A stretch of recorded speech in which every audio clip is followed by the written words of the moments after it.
That's Ben. I am Jason. This is TYT Sports. There's something in the air, and it's football.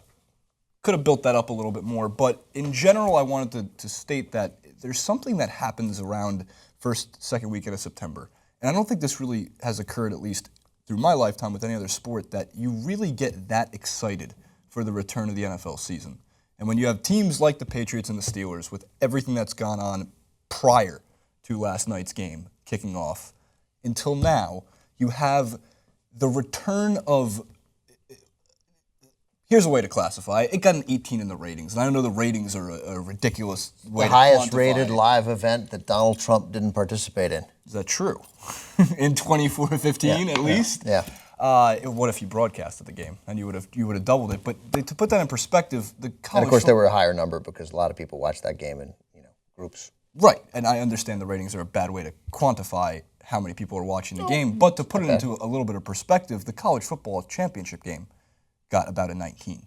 So you're talking about a regular season NFL game beating that, so it does show that the NFL is far and away the most wildly popular sport in America, and hopefully gaining more of a following overseas. But the Steelers. Do you really care whether it gains a following overseas? No, I don't. I just, I get. Man, I hope those Norwegians start liking football. I don't know what they're missing. But you know where it might get some following is those rugby fans who are rooting for Jared Hayne, the rugby player on the 49ers roster, which is a good topic to talk about, which we did on previous clips that you weren't a part of. Sorry, Ben. But I was rooting for him. Yeah, same here. I'm happy he's on the roster. We want to see him get touches. But Patriots win 28-21. A lot of disturbing play calls by, I thought, the Steelers in this game and Mike Tomlin, although we'll get to some of the other headset gate in a little bit. But a couple things went wrong immediately. What play calling were you upset about? One in specific, about 34 seconds left in the first half. Steelers are driving down. They ran the ball to D'Angelo Williams on second down for about 5 yards. Now they're down to 19 seconds. They weren't calling a timeout. You got to throw that ball. You're not close enough to be. You need to get into the end zone. You're down 2 scores. They were pretty far out. I don't think they were trying to get into the end zone. I don't think they wanted to force it downfield. They wanted to get a field goal. And as it happens, I thought they could have gotten closer, but they made the field goal. So well, they should have had a touchdown. Considering, was it Wheaton whose foot was out of bounds? It was Hayward Bay. Sorry, Hayward Bay, whose foot was out of bounds. Which, but awareness-wise, you got to know. Yeah, well, that guy's been clueless ever since he came into the league. I mean, that's like Darius Hayward Bay in a nutshell. Like, you're by yourself. That's true. No one's pushing you out. A aware NFL wide receiver keeps his knees and toes in. I mean, he only had all day to do it. Yeah, I mean, you got to know where that is. You can't be out of bounds. That should have been so. And then it's a slightly different game. Right. But they did get 3 on that possession. In addition to that, and then and Josh Scobie, you can miss one of those field goals. You can't miss them both. Right. So a lot of missed opportunities for the Steelers. Although the one thing I mean, I'm sure everybody noticed, besides Antonio Brown's haircut, is how impossible it is to guard or cover. Yeah, I heard. I was listening to some of the game on the radio last night. The end of the game on the radio, and I guess is it Boomer who does Monday Night Football? Yeah, he was being vicious to Malcolm Butler, saying that he's just. And I'm like, I think Antonio Brown's going to get 9 for 133 yards against most cornerbacks. Yeah, I mean, maybe not Revis, but against just about everybody else. And Revis, it would be 8 for 110. Right, but he catches everything coming his way. I mean, a couple of those, yeah. I mean, they had one critical third down and long, right? It was like 3rd and 9, and they're in their own territory, and Butler had him, and it was on Butler's shoulder, and Brown just took it off. Yeah. He's truly an impressive wide receiver and quite fun to watch. But and then the other side of things, you have the Patriots who have, in the last year and a half, this 10 yards or less Brady perfection offense. Mm-hmm. And in the first quarter of that game, it wasn't the same play 4 straight times, because obviously it's a more complicated game than that. But on curl routes, almost each time, either breaking left or breaking right to Edelman or Amendola, they had the Steelers' defense so beat in terms of that second step when you get to the end of your route and come back. And it's 8 yards every time, 7.5 yards every time. Brady at one point was 19 of 21. They were 7 of 11 on 3rd down. As far as I know, that was all passing. I don't remember a 3rd and short. I may be forgetting one, but they ran nearly every time. There was a QB sneak on. Okay, so they're 6 of 10 on basically on throws there on 3rd down. Yeah, and it's it's backbreaking. to a defense is emotionally backing. At least it is emotionally backbreaking to a fan, and we spend too much time equating our feelings with the feelings of players. I know when we had a conversation out there in the bullpen about the greatest quarterback of all time, and this temptation to say it's Brady after he just beat a team at home as the world champs, their first game back. By the way, since the NFL went to the Super Bowl champs opening on Thursday with a home game, they're 10-1. The home teams are. So It's not like nothing amazing happened last night. The Patriots got to play at home, and they won. They were a 7-point favorite over a team without its either best or second best offensive player, but a critical offensive player. A best offensive player, right? Davis Bryant. Right, and Bryant missing their starting running back and a starting wide receiver. They still gained a lot of yards, but Bell adds a different component out of the backfield. He's a different player than D'Angelo Williams, although he looked terrific. They missed Bryant and they missed Pouncey, and they were bad on defense last year. Yes, that's why Dick LeBeau is no longer the defensive coordinator. They haven't exactly reinvented themselves on defense, and so they were exploited by a very talented Patriot team with maybe the best tight end in the last 25 years, who was everywhere when it mattered. And Brady missed some throws. I mean, he missed some throws to the little guys. Both Amendola and Edelman had keyword some. Oh, you're talking about even the completed passes. Yeah, he had throws. No, but I mean, he missed them twice when they were really open. Yeah, and if they'd been bigger, they would have caught those balls, but they aren't. Yeah, I do love Julian Edelman's. I want to call it heart. He's a cocky little guy on the field, but he will let every single player know, whether on his team or against his team, where he is, when he's going to be there, and he mouths off to all of them, which some people think it's like, oh, he's a disrespectful, the sportsmanship type of thing.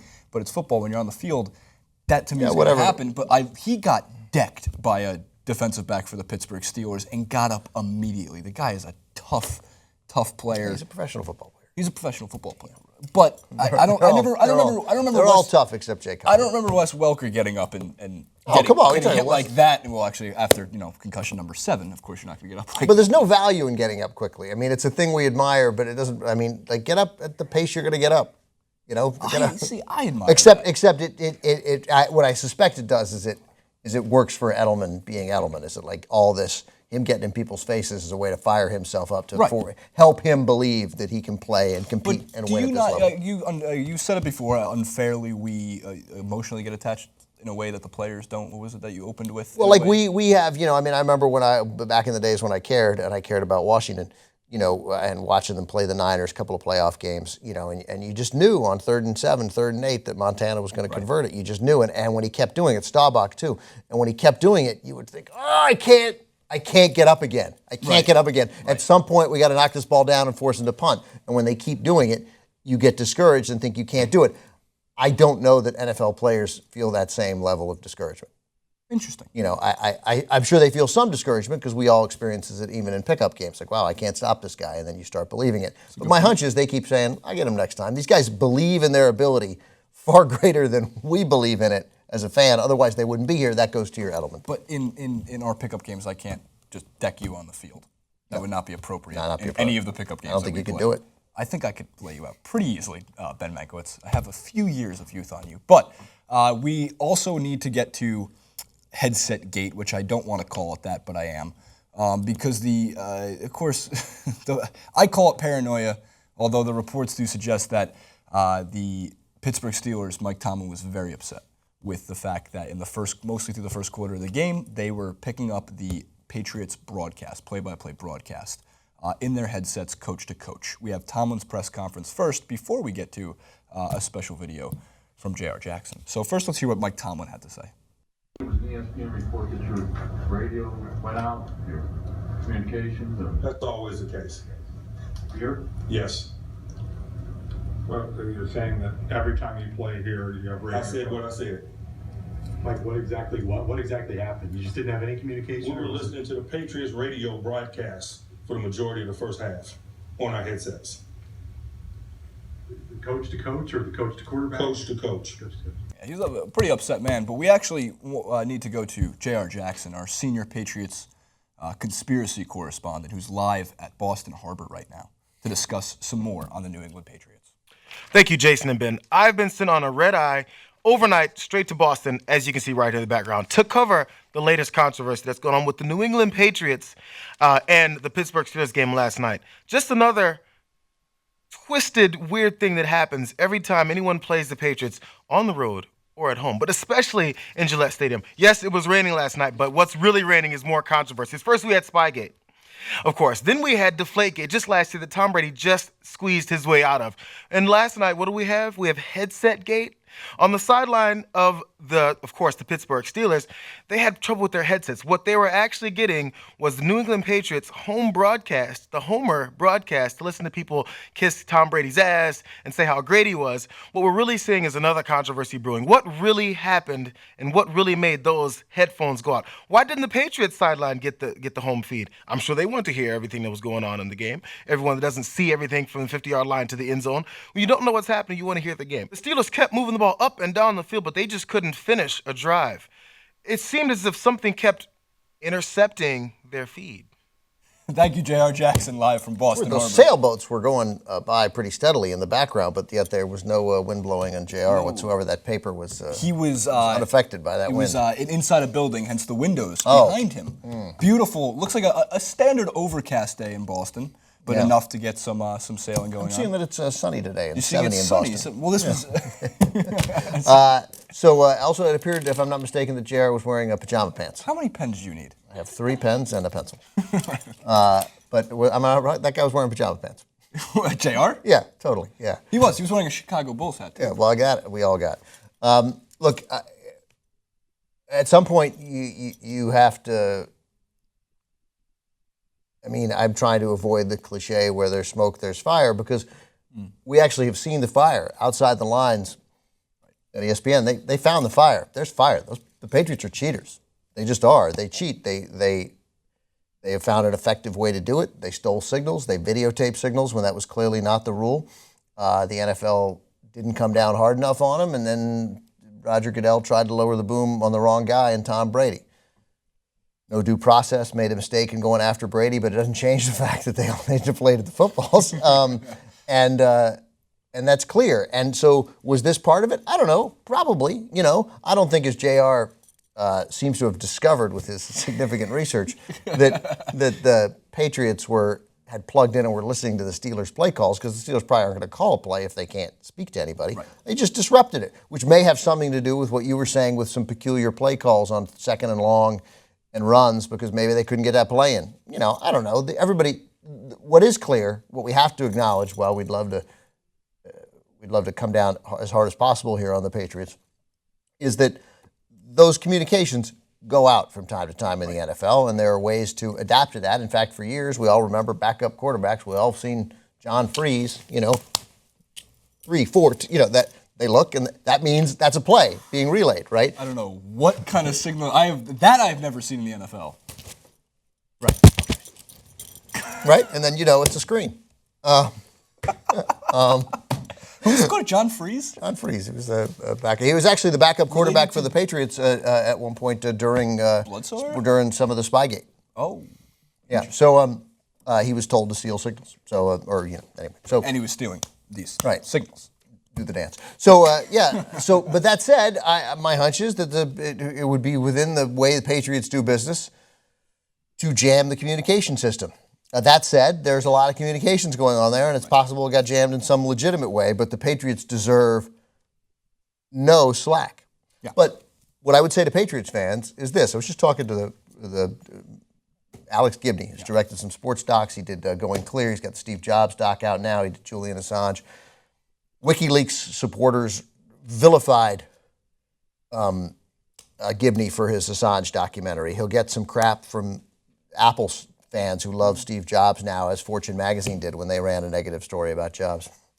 Look, you can still love the Patriots, and here's what you should say. Wow, I love the Patriots. It appears that my team cheats. I love the Patriots. That's it. That's all you got to do. It's not complicated. But if the NFL gets them again, they got to lower the boom by taking a year's draft away. That would be a thing. You'd feel that. Right. Look, we've been through this so many times. And you got to play with 9 guys. Well, the Steelers are playing with 10. Lose your whole draft, and 9 guys. The Steelers are playing with 10 guys on defense for one of the plays. Maybe could have been a communication issue. Either way, not a good strategy over there. Before we wrap up real quick, though, quite fun story, I guess, a quick story, if anything. My good friend Dave is a diehard Patriots fan, been a season ticket holder for many years. His family has. They were at the game yesterday with some other friends, and at halftime they had a 30-yard field goal competition for, win $20,000 if you hit this field goal. The PA announcers came over and asked the Steelers if they were interested in signing the guy who kicked the 30-yard field goal for $20,000 for the second half after Scobie missed his 2. That was funny. That's funny. So the guy won? He did. I think he did hit 2 out of 3, I believe he hit, from 30 out. How close would you come? I couldn't kick a ball 10 yards. Yeah, we know that. Leave your I thoughts. don't think I could get any elevation. Leave your thoughts in the comment section below.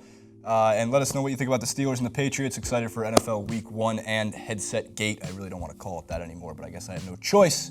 And as always, we'll see you next time.